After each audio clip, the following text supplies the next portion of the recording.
И снова здравствуйте.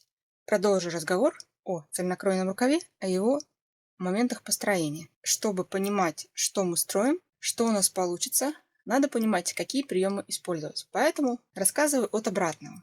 Какие варианты можно получить с помощью каких приемов. Хочу напомнить изначально пару понятий. Окат обычно в точном рукаве, он не вызывает вопросов, что это такое. В цельнокроенном рукаве, когда мы не видим перед собой вот этой базовой выкройки, это просто вот прямоугольник. Есть ли у него здесь окат? Если мы можем представить себе, где у нас начинается пройма и заканчивается, то это получается, что расстояние от окончания плеча до того момента, когда на параллельной линии появляется нижний срез. То есть разница длины, на которую верхний срез превосходит нижний. Расстояние от окончания плеча до линии проймы, когда на параллели появляется нижний срез. Окат создается конструктивно и также с помощью ВТО. Если у нас здесь оката нет, когда рукав идет абсолютно по прямой, либо он недостаточный, если ткань позволяет, материал, можно с помощью ВТО немножко его удлинить. Оттяжкой. Итак, сначала строится база. На базе выбранного силуэта, формы, строится само изделие, потом строится рукав.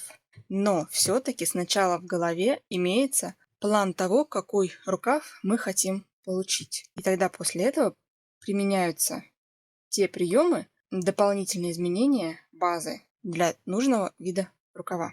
Необходимо для дальнейшего пояснения напомнить, что такое баланс.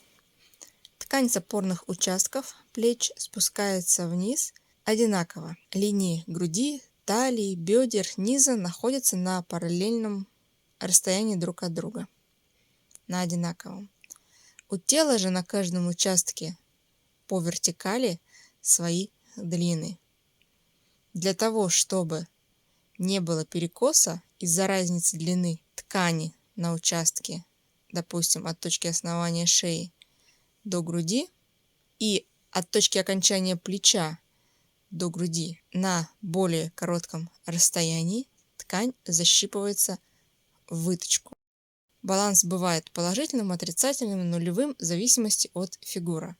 Положительным называется баланс, когда перед длиннее спинки и разница длины в сантиметрах. Это и говорится баланс 3 см, баланс 4 см.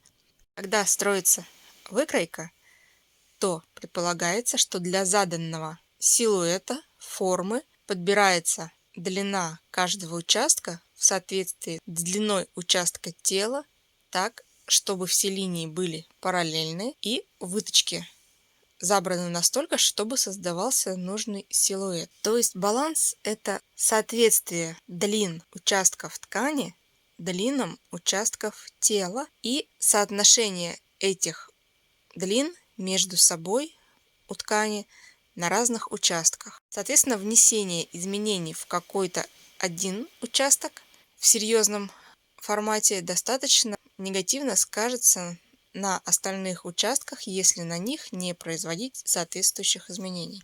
Если изделие малообъемное, достаточно приталенное, по стану от талии вверх до линии глубины проймы, не сильно углубленной от базовой, изделие прилегает к телу, держится, не спускаясь за счет малой свободы облегания, то сильное размоделирование в области рукава может не принести никаких негативных эффектов и слабина окажется только там.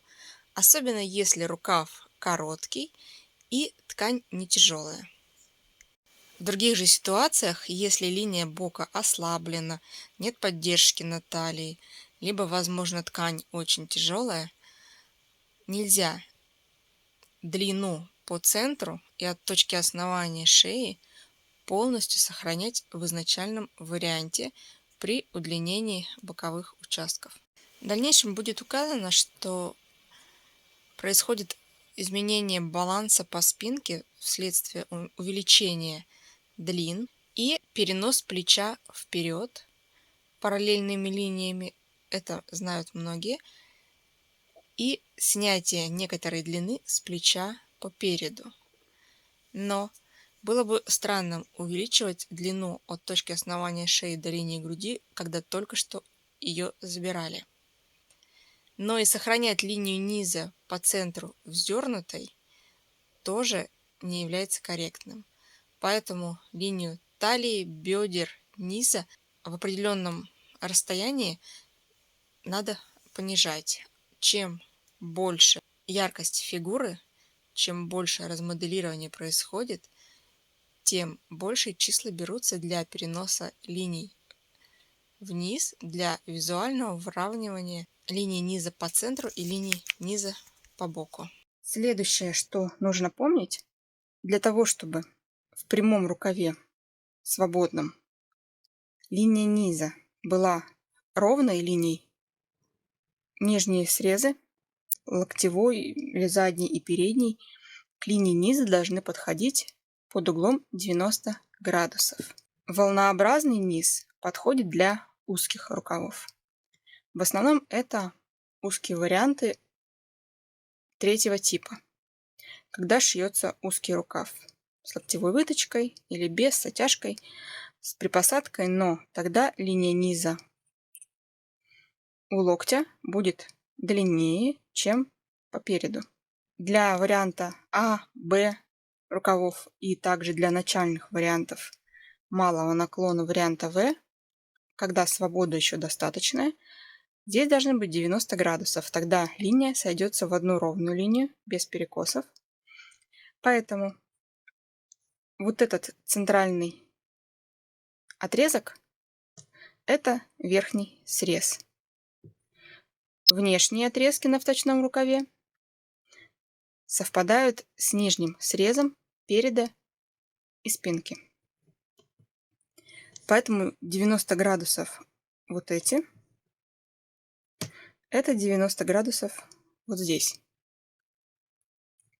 Здесь мы видим тоже 180, 90, 90, поэтому и здесь у нас 90. Последующие изменения уже по желанию. Итак, у нас есть некоторая база изначальная. Все рисунки достаточно схематичны, просто от руки. Вариант А я рассматривала в одном из первых роликов, и с рукавом там в принципе все понятно. А вот с изделием по горловине, по спинке и вот эти все моменты, которые будут позже рассказаны, они будут точно такие же, потому что это изменение касается того баланса, о котором я только что говорила. Поэтому вне зависимости от того, какой это рукав, при изменениях рукава проймы проводится изменение самого изделия, но смысл такой, какой вы сами закладываете в изменение изделия. Чем больше шире, тем больше изменений. Но балансовые изменения по смыслу одинаковые. Поэтому сегодня вариант А я не рассматриваю, а рассматриваю в общем. В основном это вариант Б и В.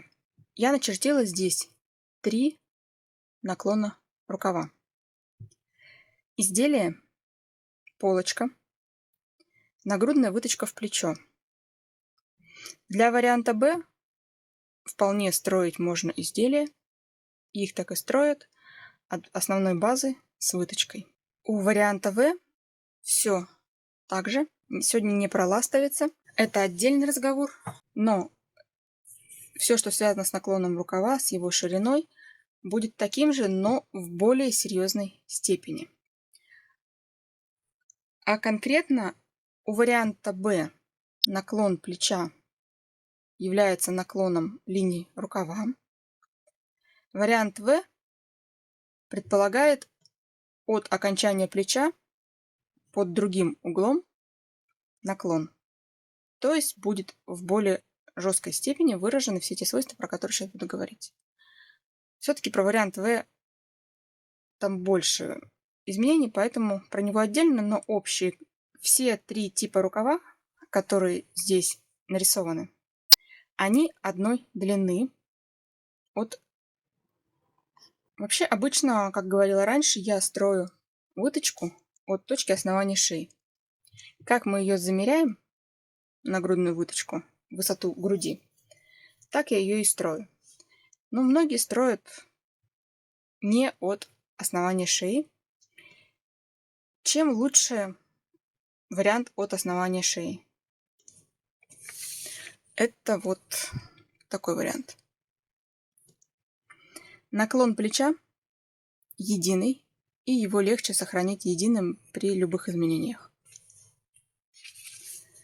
Но часто в учебниках можно встретить именно вот такой вариант, поэтому значит, с ним сначала я и говорю. Итак, 3 наклона плеча. Почему они могут быть? Потому что мы по-разному можем раскрывать выточку. Выточка может быть здесь частичная, и, соответственно, будут разные наклоны плеч использованы и разные варианты рукава. Пометка цифрами 1,5, 1,7, 1,8. Это условные единицы, в данном случае сантиметры, ширины низа рукава. От базовой проймы я сделала небольшое углубление и прочертила 3 линии. Длина одинаковая, но получилась разная ширина. Самая большая ширина – это самый малый наклон рукава, средний, и самый большой наклон рукава соответствует самой малой ширине рукава. То есть, если нам нужен шире рукав по низу, берем меньший наклон плеча. Если нужно заузить, берем больше наклон плеча. И в обратную сторону. Если мы занижаем наклон, мы получим более узкий рукав. Соответственно, смотрим, что нам нужно. Более узкий или более широкий. Вначале я сказала, что окат рукава можно построить конструктивно и с помощью ВТО. Таким образом, если мы хотим получить большую длину, а большая длина верхней линии означает больший окат. Окат приведет к некоторому наклону рукава. Но конструктивно изначально мы строим вот такой формат, обычный, без какого-то изменения. Если ткань поддается ВТО, то оттягивая вот эту область, плечевую, получится рукав от вот данной области оттягиваемой чуть занизить, чуть придать небольшой наклон, ближе в сторону отвесного. Но ширина не изменится. То есть, чтобы не заужать рукав по низу, можно с помощью ВТО, если ткань поддается, удлинить вот эту линию.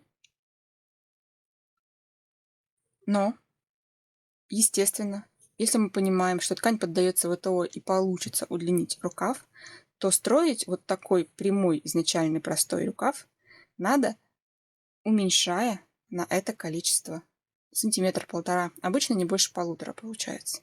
Если есть возможность, если не уверены, то, конечно, лучше потом срезать эту длину, когда получится оттянуть. Но, опять-таки, напоминаю, что удлиняется верхний срез.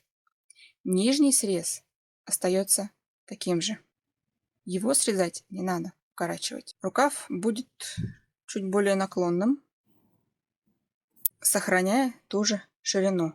Эта длина увеличится, эта длина останется той же, потому что с ней ничего не делали с помощью ВТО. Поэтому в конце можно подрезать до нужной длины. Для чего это надо? Моментов будет для этого очень много использовано. Объясню все потом. Чем ниже углублена пройма, тем, соответственно, будет шире рукав. То есть при том же наклоне плеча, при той же выточке, для расширения рукава нужно использовать более глубокую пройму. Также стоит отметить, что если есть какие-то параметры, которые заданы, например, при вашей модели вам хочется и именно вот эту длину рукава, именно вот эту ширину по низу рукава, но вам нужен другой наклон плеча. Тогда для того, чтобы не заужать и оставить ту же длину, надо использовать более глубокую линию проймы. То есть, если мы из вышесказанного видим, что при большем наклоне плеча линия будет уже, значит, для тех же параметров сохранить ширину можно, углубив линию проймы, если такое подходит. Когда мы моделируем, надо понимать все варианты, что к чему приводит, и с другой стороны, что от чего исходит. Также, исходя из понимания оката, из видения вот этой картинки, можно сделать вывод, что чем больше наклон рукава, тем короче нижний срез рукава. У отвесного рукава самая большая разница — превышение длины верхнего среза над нижним. На данном изображении видно ручкой очертания спинки, простым карандашом очертания полочки. Опять-таки это схематично. Сделала небольшой баланс для полочки над высотой по спинке. Вот все то, что я говорила только что про предыдущий рисунок, если мы рассматриваем вариант спинки, мы видим эту разницу. Какие есть понимания? Первое. Шить мы можем из разных материалов. Это ткань и это трикотаж. У вточного рукава обычного нить основы проходит вертикально. Здесь же мы видим, как линия наклона меняет положение линии основы, нити основы. То есть само изделие располагается нитью основы по вертикали, как обычно, а вот рукав, исходя из свойств данного кроя, получает уже либо диагональное, либо ближе к горизонтальному даже. То есть вся его длина проходит вполне возможно даже ближе к нити утка, а не к основе. Соответственно, это растяжимость, это деформируемость. А теперь, когда мы смотрим на обе детали вместе, для наглядности, а не на одном изображении, мы понимаем, что у нас еще и совмещается два варианта вместе. Также, естественно, есть возможность или необходимость совмещать рисунок ткани, материала. Вот и получается, что мы должны, рассматривая все возможные варианты знания, скомбинировать обе детали так, чтобы вышел наиболее желанный для нас результат. Для варианта Б наклон идет просто по плечу. Вот как он был в базе, какие небольшие изменения провели, так по наклону плеча рукав и идет. Ну, плюс некоторые возможности ВТО. Для варианта В, для узких лифов, для подрезов, ластовиц, рукав идет в более наклонном положении. И там вариантов больше. Там уже по желанию чертится по глубине проймы. Поэтому для варианта Б не так много вариантов. И надо больше продумывать, чем просто хотеть какую-то модель. На полочке мы видим более глубокую выточку, более широкий раствор выточки. Соответственно, она откидывает плечевую и рукавную часть ниже, больший наклон. Исходя из этого, можно посмотреть на рисунок. Я нарисовала опять-таки полностью одинаковые длины по плечу. Здесь я уже изобразила, как я сказала ранее, от точки основания шеи, чтобы вот совсем одинаковый был наклон плеча по всей длине. Так проще. По спинке и по полочке одинаковая длина рукава. Естественно, одна глубина линии проймы. Для того, чтобы линия бока была одинаковая, для того, чтобы совмещать одинаково рукава по низу. Одной линией из бока, переходящей вниз рукава.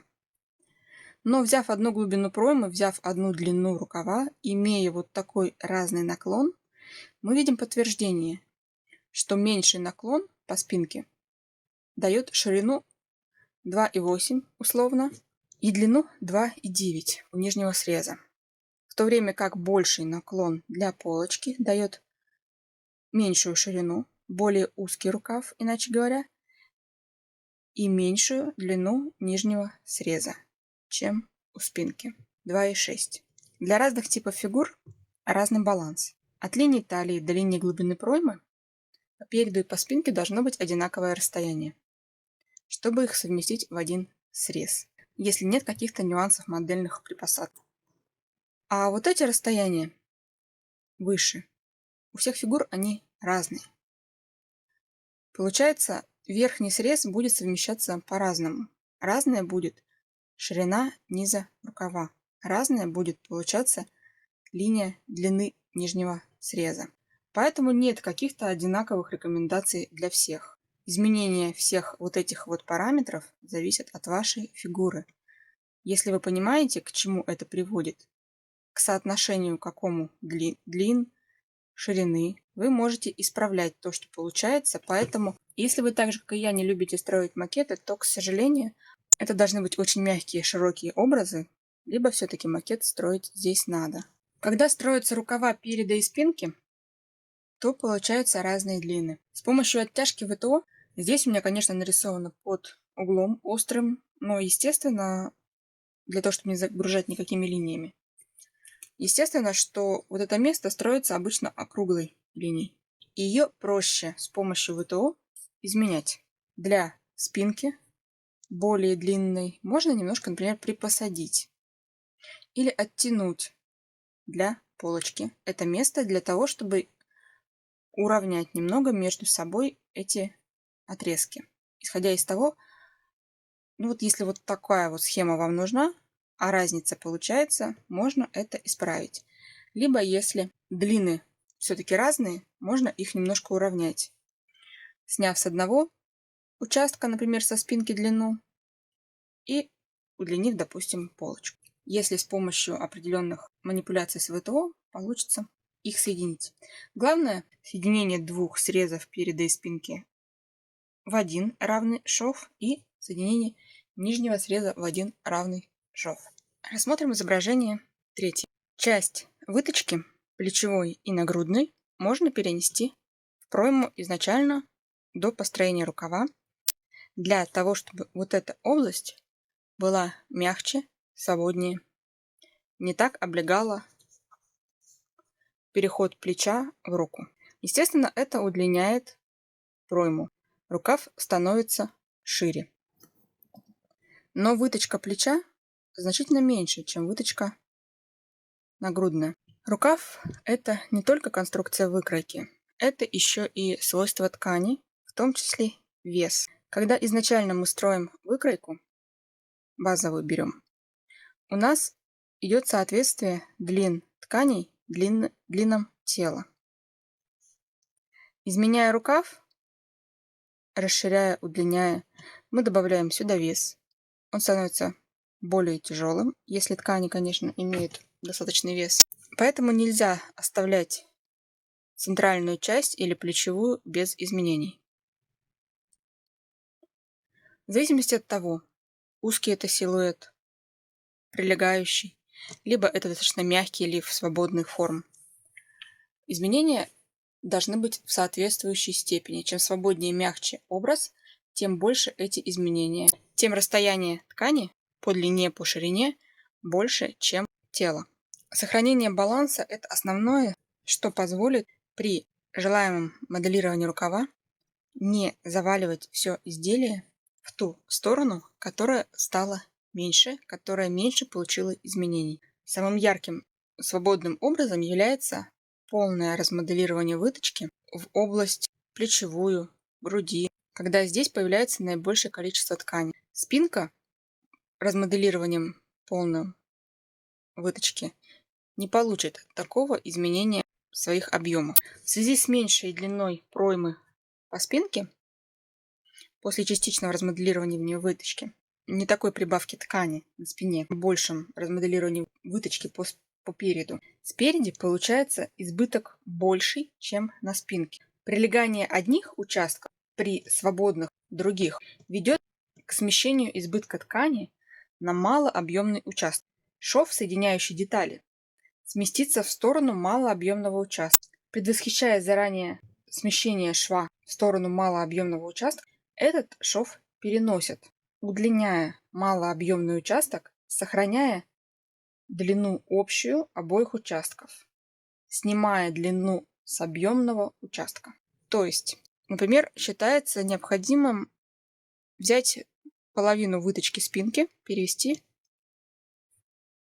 в пройму. Она немного удлиняется. Даже пара сантиметров с нагрудной выточки, перемещенных в пройму, даст большую ширину.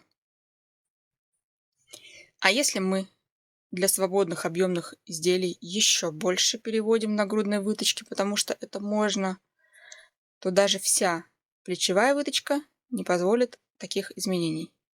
Изделие начнет заваливаться с объемной передней части на спинку.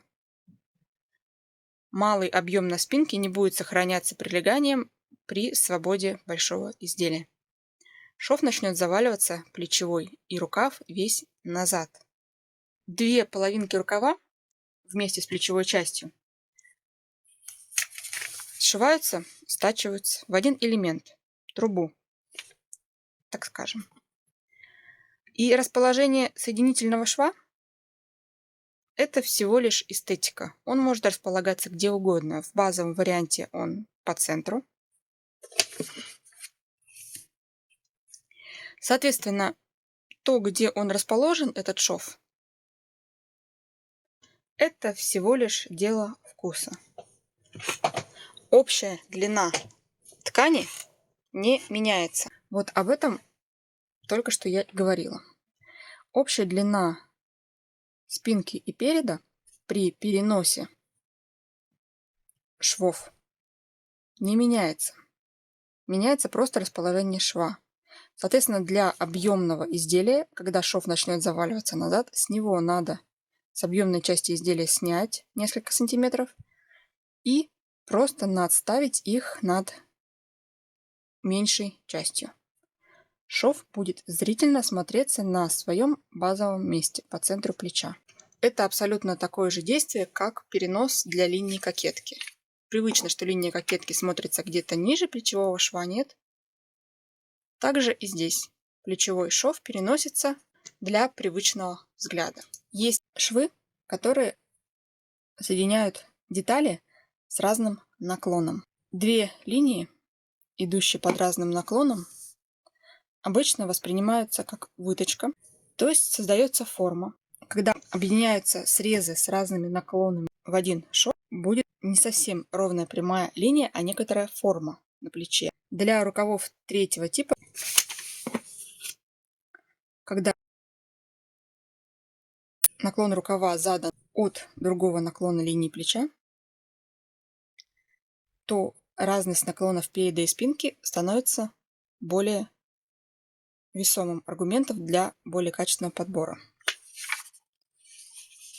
Соответственно, там перенос шва будет уже не только эстетическим, но он может и создавать форму. Надо быть аккуратнее, смотреть, что получается. Но если изначально создается на правильной базе равномерное изменение базы под нужный рукав, то линия переносится параллельно, и поэтому никаких ошибок быть уже не должно вылезать.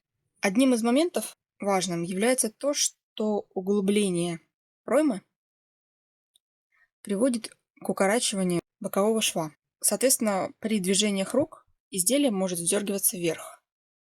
Немного уменьшить данный эффект можно за счет увеличения длины расстояния по боку до линии талии.